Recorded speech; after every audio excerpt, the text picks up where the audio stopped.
The next fly is one of Veli Autti patterns, and he's absolutely delighted to share it with you. It is in fact his fluttering stonefly. For those of you that don't know or have heard of Veli Autti, he is one of Finland's premier fly fishermen and fly tyers. In fact, he's a cracking fly tyer.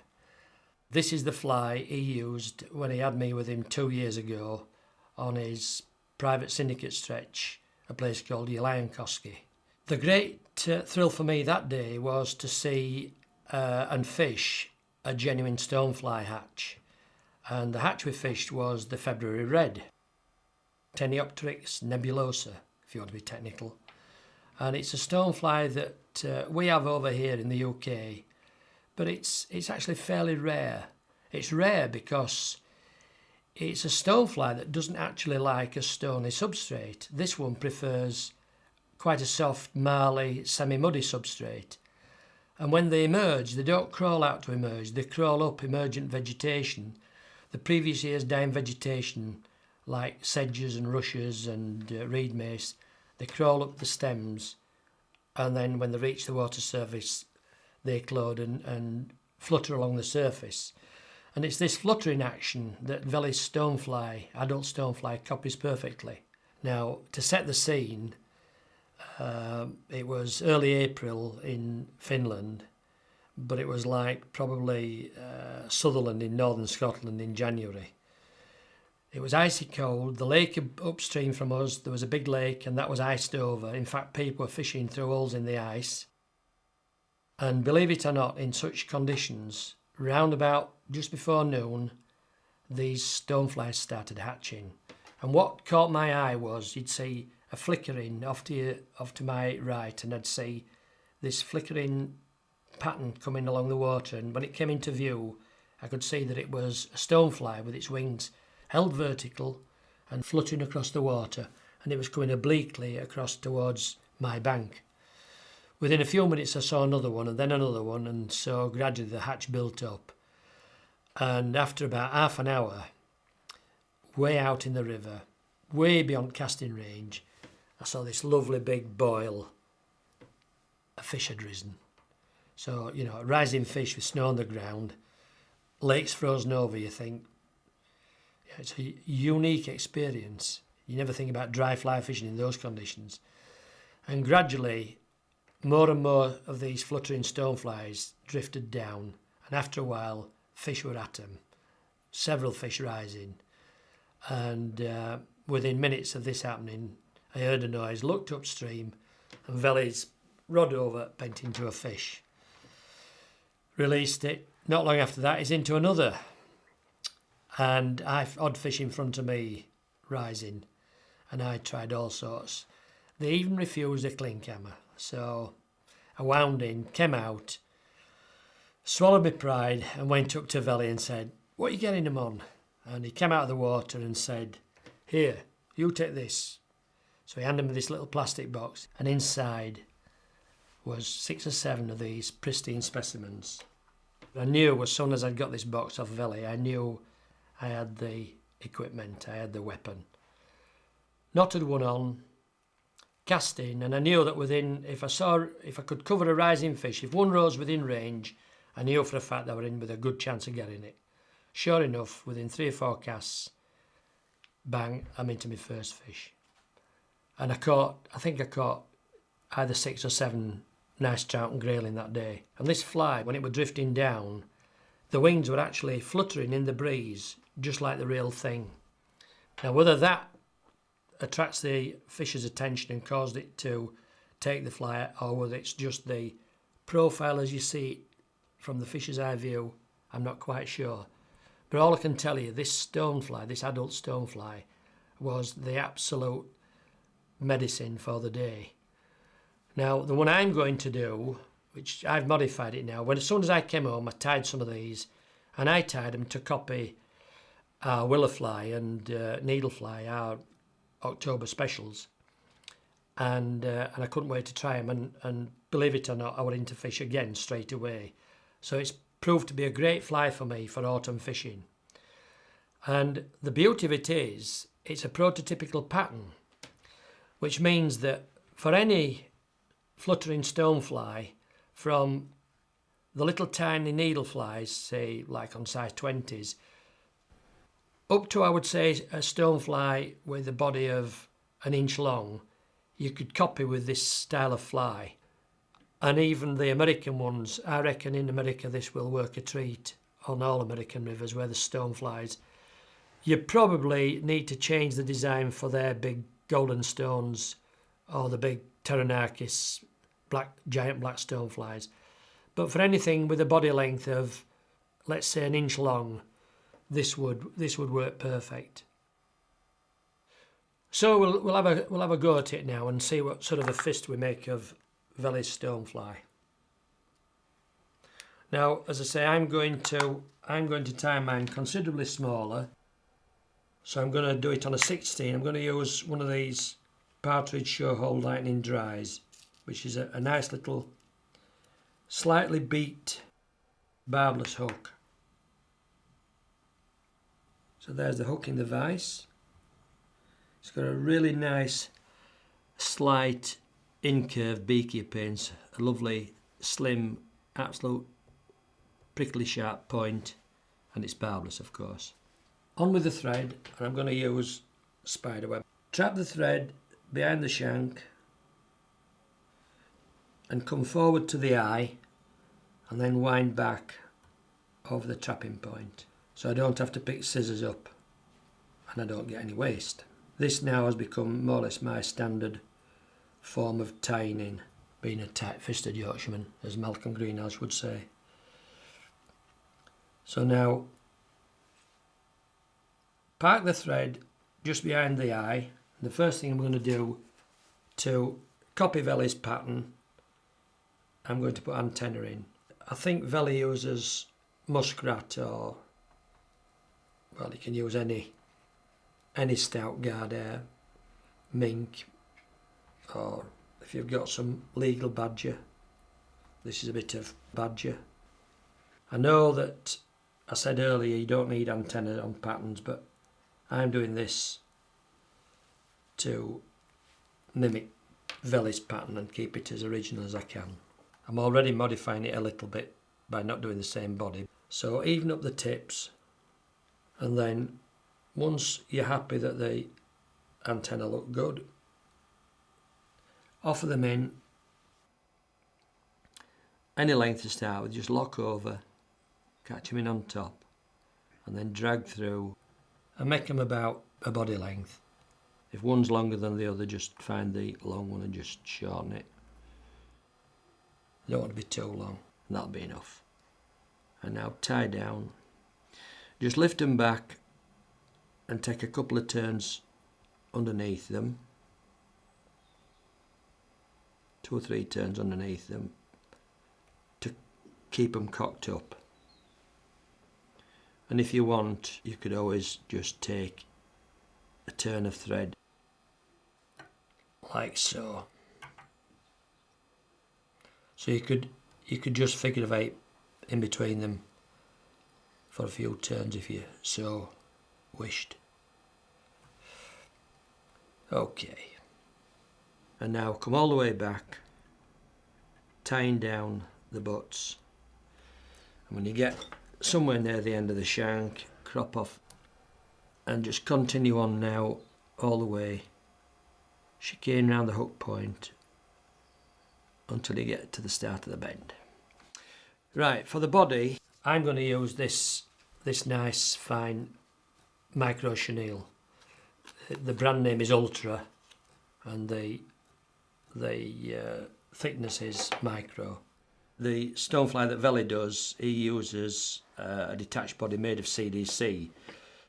Just in the interest of speed, I'm doing it out of this. Also, of course, I'm tying this to represent a Willow Fly, which has an overall body length. If I put the chenille near the eye, its body's going to finish just about where my finger and thumb is. It's a smaller stonefly than Veli's February Red. First thing to do is to get your lighter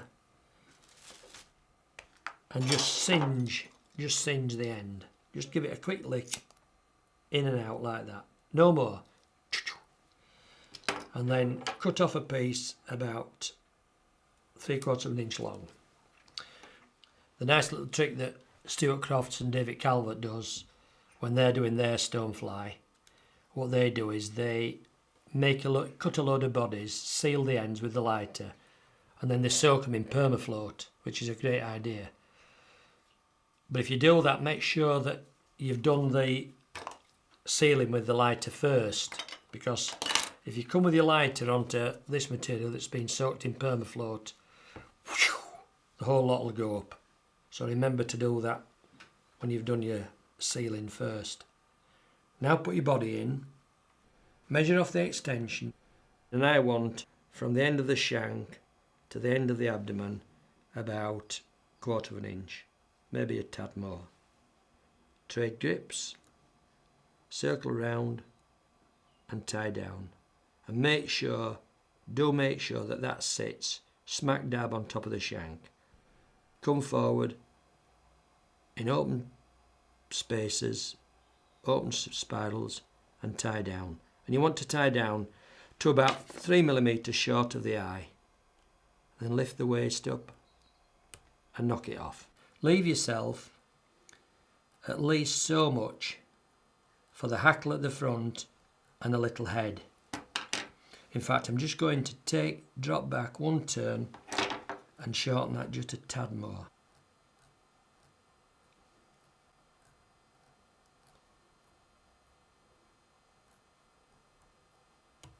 That's better.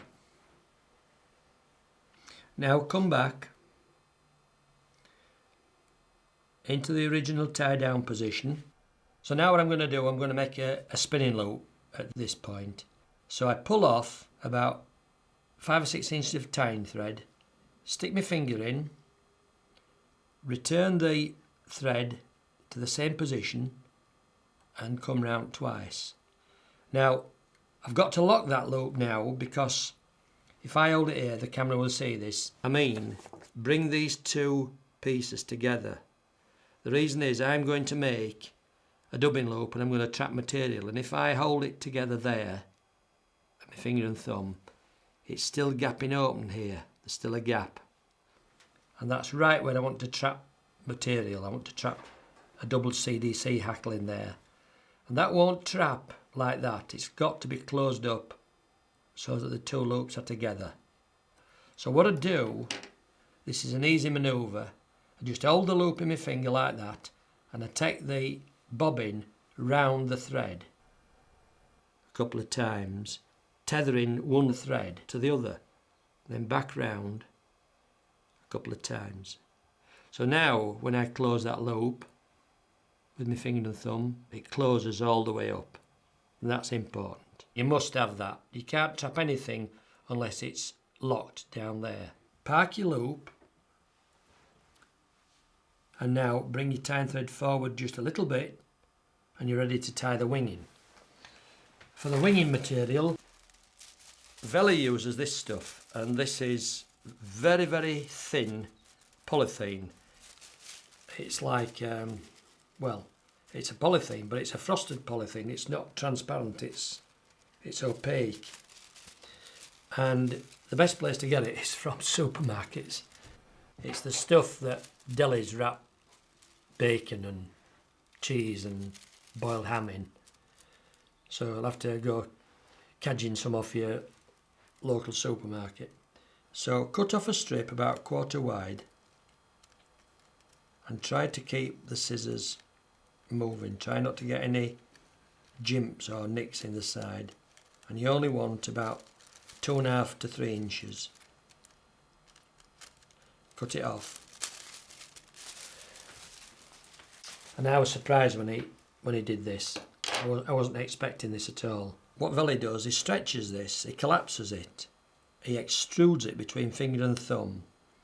And what you do is you align all the molecules, and it makes it very, very strong. So I find that by just exciting the molecules by warming it a bit, if you put it over a radiator, it does it perfectly first time.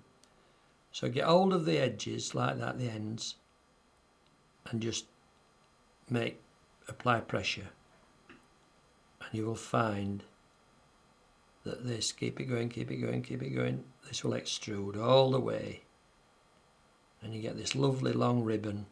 Now enough there for several flies. So when you get it like that, stop.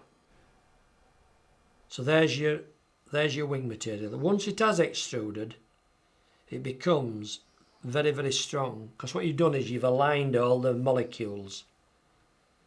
So it's now very strong. So from this I want 2 1-inch pieces. So I cut off, lay that down. There's the other piece. And now I tie them in. Come up with this piece, pick it up, centralise it. The thread will collapse it in,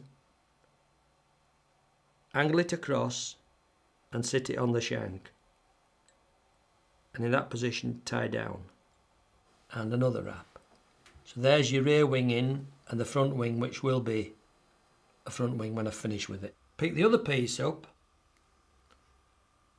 and pick that up in the same place. Let it collapse in. You see how it collapses in with the weight of the bobbin. Sit it there. Now going across that way and tie down. Hand again, hand again. If it moves, just take it back. And now come forward and tie both these front wings down, working forward, and work forward quite a way to about there. Now fold the near side front wing back, if I can get hold of it, and tie down, and take this far side front wing and cross over to my side. So there you've got 4 nice semi-upright wings with a nice gap between the 2 sets of wings, because as you know on a stonefly, rear wings there and 4 wings are here, and there's a gap between them, a distinct gap. And if I use my scissors and point now, I've got a nice abdomen extension, then I've got the rear wing, then a nice gap, then the 4 wings, and then a little bit of a stump that's the front part of the chenille, and then a bare hook shank and then my antenna. So the spacing is fairly critical to make it look right. So that's my wing on. The next thing I'm going to do, and Veli doesn't do this, Veli leaves the wings as just ordinary self-coloured material. What I'm going to do with a brown marker pen, I'm just going to run that up there. I don't think this is necessary, but willow flies and needle flies have distinctly dark brown wings, so I'm just going to run the marker pen up and darken that plastic. So now for the hackle, and I'm going to use exactly the same as Veli, which is 2 CDC hackles. Don't have to be jumbo ones, but nice well fibred CDCs. And stroke the fibres back. Just do a back stroking job like that. Put it down. The other one, do the same. Back stroke it. And now,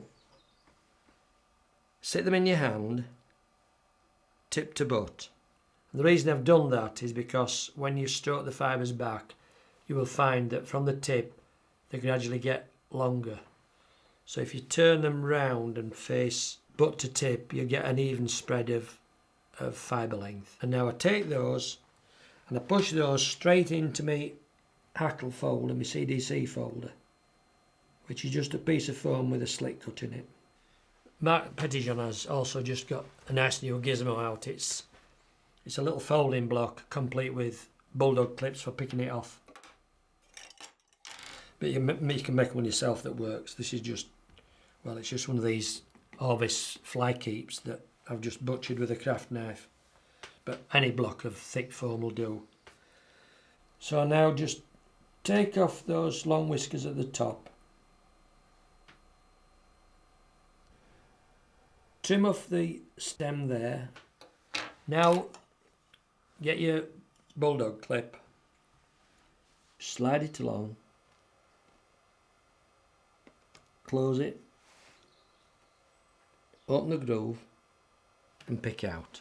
So there you've got your two nicely folded CDC plumes, all nicely dipped in your bulldog clip. So all I have to do now is come along and trim those butts off. Come back now to your loop, make sure there's no twists in it, put in your dubbing whirl, hook your dubbing whirl in, put one finger inside the loop to keep it open, let the whirl droop, pick your bulldog clip up with the CDC barbules in, slip your bulldog clip into the loop, making sure that the thread is on those shiny sloping ramps. Slide the whole bulldog clip up towards the fly, and with this hand here, this one, I'm nipping these two arms of thread tightly. Now what I'm going to do with my left hand, I'm going to slide this back, dropping the thread off the two sloping ramps of the bulldog clip, and they're going to come and grab that continuous length of CDC plumes. So I pull back, slide that down and unclamp, and there you've got the little CDC barbules trapped. You may just find one or two trying to escape at this end, but you've ample in there. What you must remember to do is keep tension on these arms. If I twist slightly, I can bring the butts round, and it just enables me to run my blade up. And this side here, that's the side I want, the tips, and that's the side that I don't want, the butts. So what I can do now, very deftly, just cut some of that waste end off. You must keep the loop really tight at this stage. Having done that, I drape it over the finger with tension on. It's just draped over my finger like that. Come up to the whirl and spin the whirl. And now push the twists forward and spin up. And there you've got a nice complete chenille of tips. Don't twist it too tight, otherwise you might pop your thread. So all I've got to do now is wrap on this, treating it like a hackle, tie off, and the job's done. And now wind on. I have a little bit of bare thread there to waste, so I'll wind that on the spot. So now starting where I first tied that piece of micro chenille in, and now wind on, treat this as a hackle. Wind on several turns behind the rear wings first. So just wind it on like a hackle.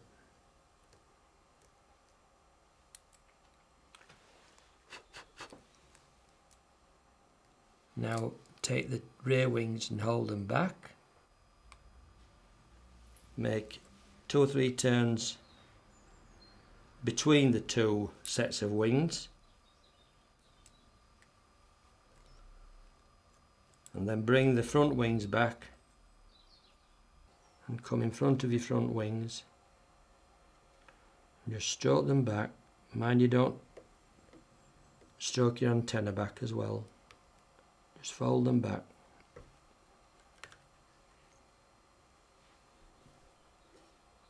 Like that. And that's enough. So now drop your thread to the front. Now to tie off, all I do is I've got to trap this, got to trap that one with that one. So I come round to there and lob that over. Round again, lob it over. Tie it off several times. You don't want this loop coming undone, so tie it off and then you can snip off.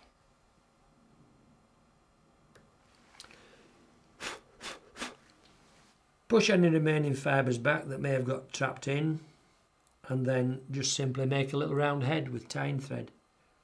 So just whack some turns on, build up a little bulbous head.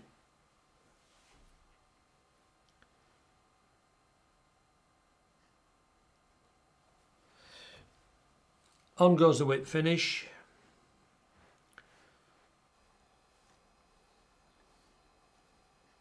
Slip your finger out, nip there, pull through. Job's a good one. Off with my thread. Colour that head, just use your instant marker to just tint the head. Just touch it with my brown marker pen, make it all the same colour. Remember to do the underside. All I've got to do now is crop the wings off to length, so hold the rear wings, just take the rear wings down. All stoneflies have very, very long wings, well beyond the end of the abdomen, and the rear wings are shorter than the front wings, so snip off. So gather the front wings, hold them back and snip off. I suppose, like me, you'll want to shape the wing up. There's absolutely no need to, but like me, you might want to just taper that wing end in, just make some little V cuts just to shape it up a little bit. Take it from me, fish don't mind at all whether it's square or rounded, but it looks nice to the fly fisher, I suppose, or the fly tyer if you do this. This has been a good fly for me this last 2 years in the autumn. About halfway through September you start seeing willow flies and a few needle flies, and then all October they're on the water. So it's a great start of the grayling season fly is this. And we have good hatches on the Dales rivers. There's plenty of these in the West Country. Wherever there's freestone streams, this, remember, this, unlike the February red, the willow fly and the needle fly, they are stony bottom specialists. So rocky, tumbling, stony freestoners. And of course, the mandatory sealing of the head thread wraps with nice runny head cement. Just check that the eye is clear. This has come out really well, and I think from memory I've probably got about half a dozen of these already in a fly box. So I'm going to do another half a dozen of this size, and I'll do probably a dozen size 18s or 20s for the needle flies, because we really do get good hatches in September and October, particularly October. And this will sit me in good stead for the back end of this year, and I'm looking forward to it.